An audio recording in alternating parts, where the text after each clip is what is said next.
côtés, le freudisme a été critiqué de deux côtés très opposés. Ça a été critiqué par l'extrême droite comme charlatanerie juive, et par les marxistes sérieux comme métapsychologie bourgeoise.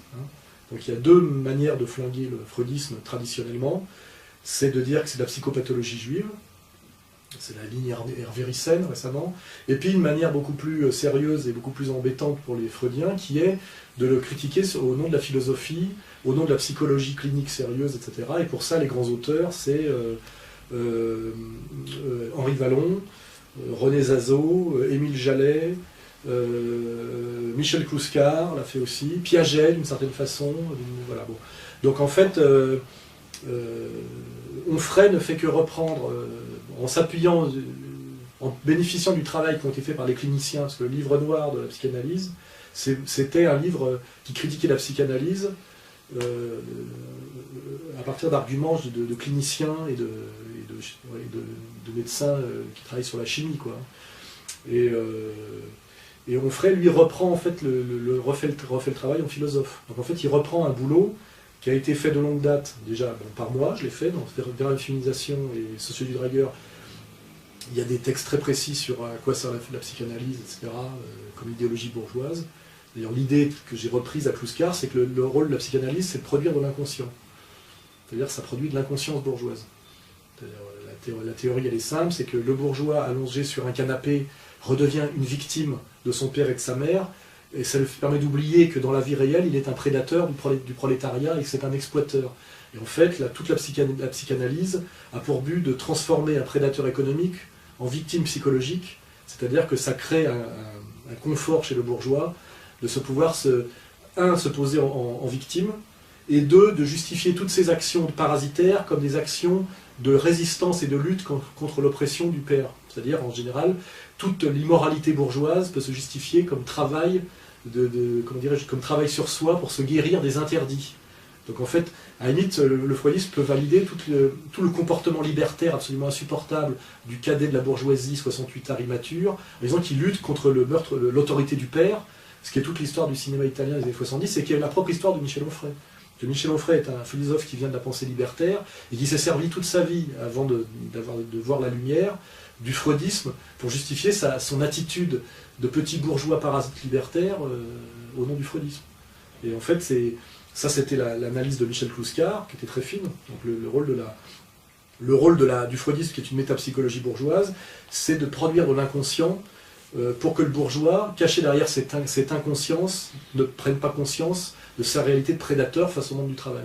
C'est-à-dire, c'est habiliter tout un comportement parasitaire au nom de la transgression.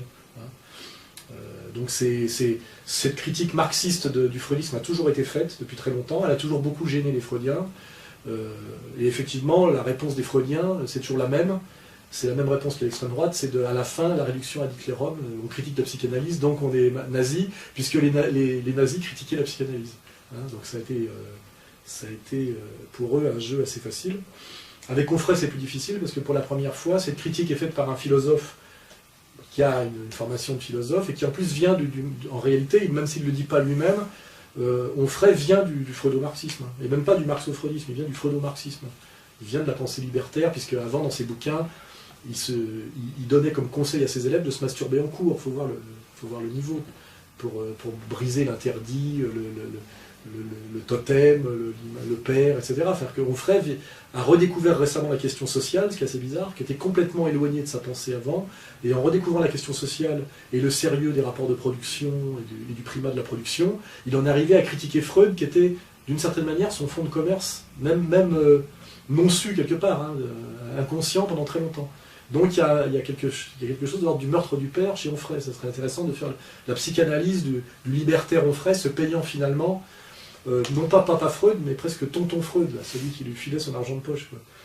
Et évidemment, ça agace deux catégories de gens, les psychanalystes, parce que la psychanalyse est un commerce, comme chacun sait, parce qu'il ne faut pas oublier que Freud a validé, dans sa théorie, le fait qu'il fallait payer pour être guéri.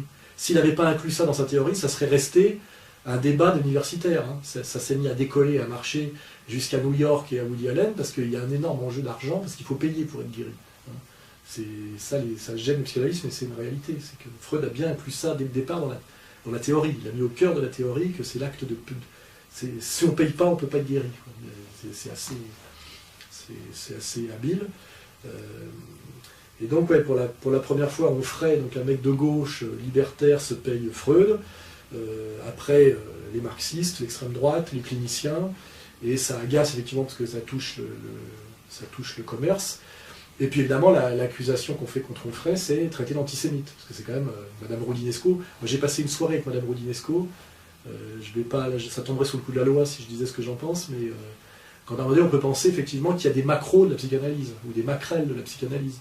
Hein, voilà, donc Onfray se fait traiter d'antisémite par ces gardiens du temple, qui sont très souvent issus de la communauté, comme vous savez, ça aussi, il y a un lien, effectivement.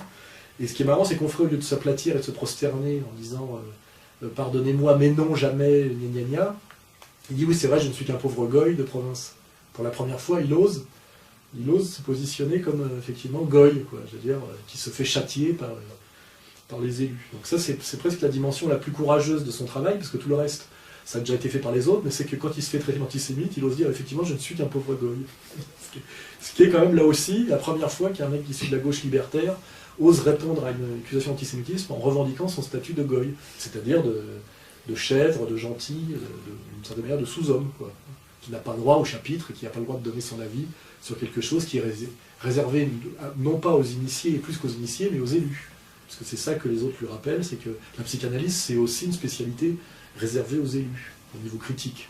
Les trois piliers de la modernité sont censés être le marxisme, le freudisme et la relativité, et on dit toujours qu'on est dans le siècle juif, même si c'est le siècle d'avant, puisque les trois maîtres à penser de la modernité étaient trois juifs, Marx, Freud et Einstein. Alors ça commence à se casser la gueule, puisque Marx est très attaqué sur les résultats que ça a donné avec le socialisme réel, sans compter que les érudits savent que Marx est un antisémite notoire, il suffit de relire la question juive, c'est sans ambiguïté.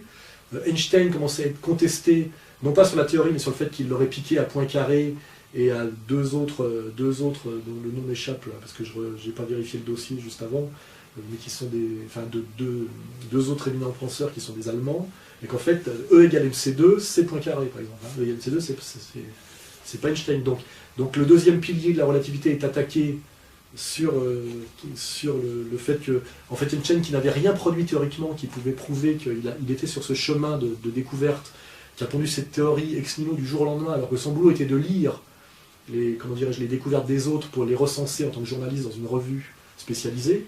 Donc il y a de fortes présomptions pour qu'il ait simplement piqué le truc de Poincaré dans un contexte de guerre froide franco-allemande, et qu'il a bénéficié de tout le tambour de la science allemande pour reprendre le prestige sur lui, alors que Poincaré, qui allait bientôt mourir et qui était un penseur français, était du côté des perdants de l'histoire scientifique. Donc ça fait un deuxième pilier qui s'écroule après Marx, c'est le pilier Einstein. Quant à Freud, pareil, je crois que c'est pas le mot charlatan, c'est le mot affabulateur qu'emploie d'ailleurs comment il s'appelle, Onfray. Il dit que c'est un affabulateur. C'est vrai qu'il a menti, il a triché, etc. Bon, mais les penseurs sérieux ont toujours pensé que la métapsychologie freudienne ne tenait pas la route sur le plan épistémologique. Et notamment, alors, quand l'Oedipe, c'est intéressant, ça fonctionne à peu près, ça rejoint les théories d'Henri Vallon en simplifié et en dirant en plus grand public. C'est pour ça que ça a marché d'ailleurs, parce que ça parle de cul, la bourgeoisie adore ça, et que c'est très grand public, alors que Vallon, c'est infiniment plus dur à lire. Mais là où le freudisme est une théorie catastrophique, c'est sur le totémisme. C'est-à-dire que dès que le freudisme prétend faire de la théorie sociale, c'est-à-dire que l'approche sociale du freudisme, c'est le totémisme. Et là, on est dans le grotesque. Hein. Il faut lire Totem et Tabou, et il faut lire Malaise dans la civilisation pour montrer à quel point le freudisme, c'est vraiment de la merde, quand ça prétend parler d'autre chose que de psychologie familiale. Hein. C'est-à-dire de rapport de papa, maman et les enfants. Hein. C'est papa, maman et moi. Mais papa, maman, la bonne et moi, d'ailleurs, là, tu fais rentrer les rapports de classe, déjà, ça marche plus.